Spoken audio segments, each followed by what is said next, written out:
From that, the PURC March 2024 validation report has revealed that the Electricity Company of Ghana has for the first time complied fully with payment to energy sector players under the cash waterfall mechanism. According to the report, ECG recorded revenue worth more than 1 billion cedis in March 2024 and has made payment to sector players, including independent power producers.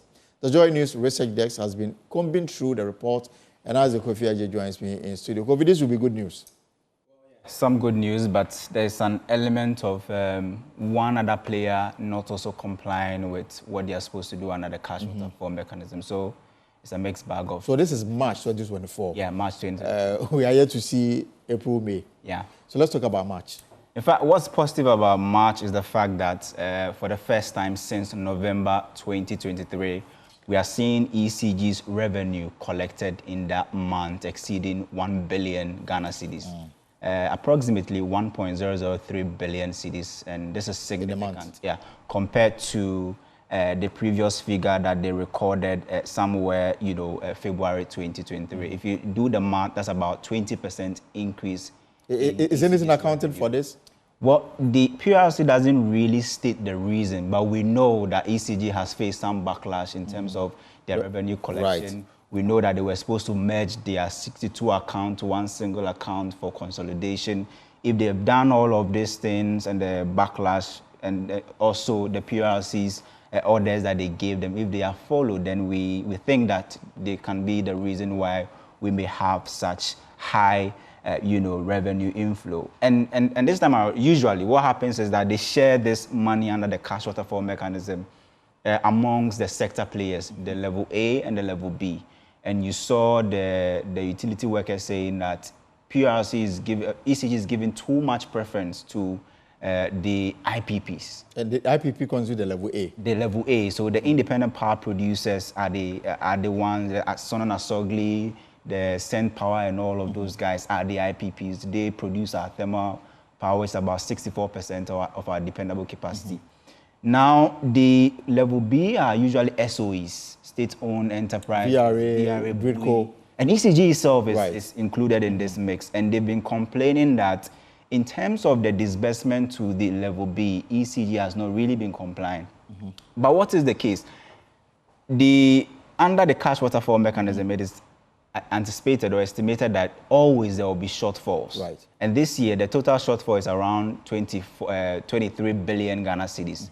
And we expect the finance ministry to come in to do this, what they call the top-up payment. Right.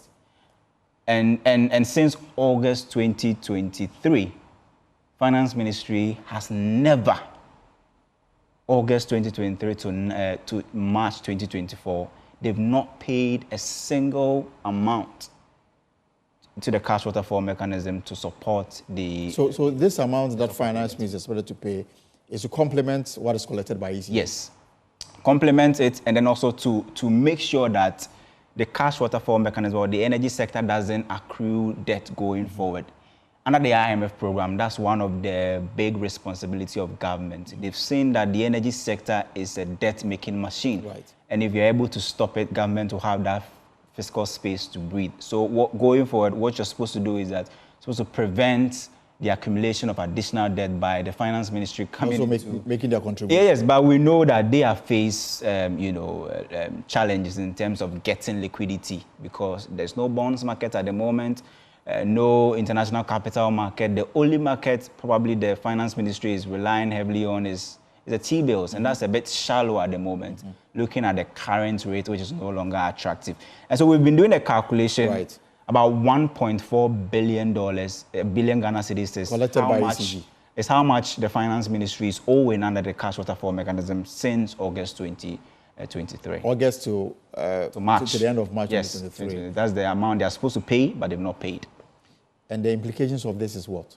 Yes, I mean, the payment that's supposed to be done by the finance ministry is the one that we are supposed to use to help with the fuel purchases. We are learning for the first time from this report that WAPCO has been added to the level B players, meaning that WAPCO is now being treated as, with priority. And they were paid $4 million under the current report, which means that going forward, they have to continue making some of these payments So long as you use their pipelines and their natural gas, you need to pay. And the finance ministry must come in to do the payment. They've been separated from the VRA. Now WAPCO is an existing independent body and is captured under the level B category. So how was this 1.3 billion distributed? If you look at the 1.3 billion, about the significant portion, always that's the case, about went to the IPP. The IPP, 620 million Ghana cedis. That's about $43 million went to the IPP. But I'm curious to know. I mean, last week we were told by the finance minister that they've made $400 million payment to the IPPs. Is it outside of this? Well, $400 million is from the second tranche we got from the IMF. Okay. So it's not the finance minister who is even saying this for the first time. The governor also said that significant portion of that 600 million we received from the IMF, the second tranche, was used to pay energy sector debt. It's actually consumed by the energy bills. Exactly. That's why I said initially that the IMF is aware that the energy sector is a debt-making machine. If you leave it like that, it can generate about $2 billion of debt every year, and you need to stop it. That is why they don't want arrears to be accumulated, because the more they accumulate, the more they attract interest. So the IMF is, targeting it as a priority, and then they want to make sure that they clear that space.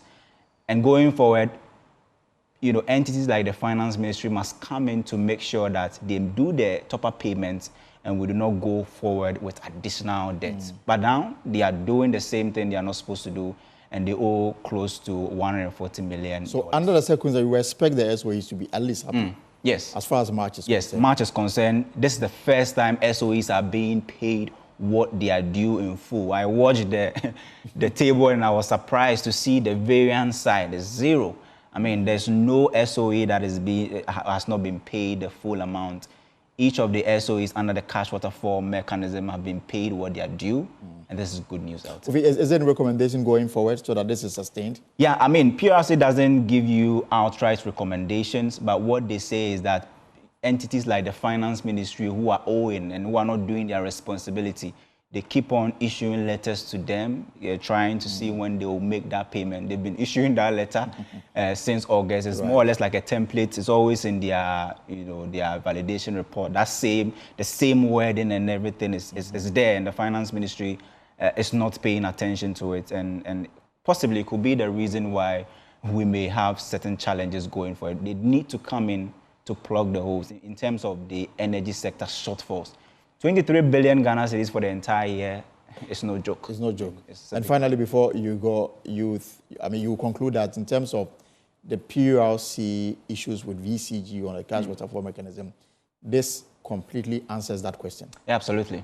I mean, this is good news. I mean, let me just say that it's good news, especially for the state-owned enterprises. The first time they are being paid, especially after the public utility sector workers complain that give priority to the sector B players.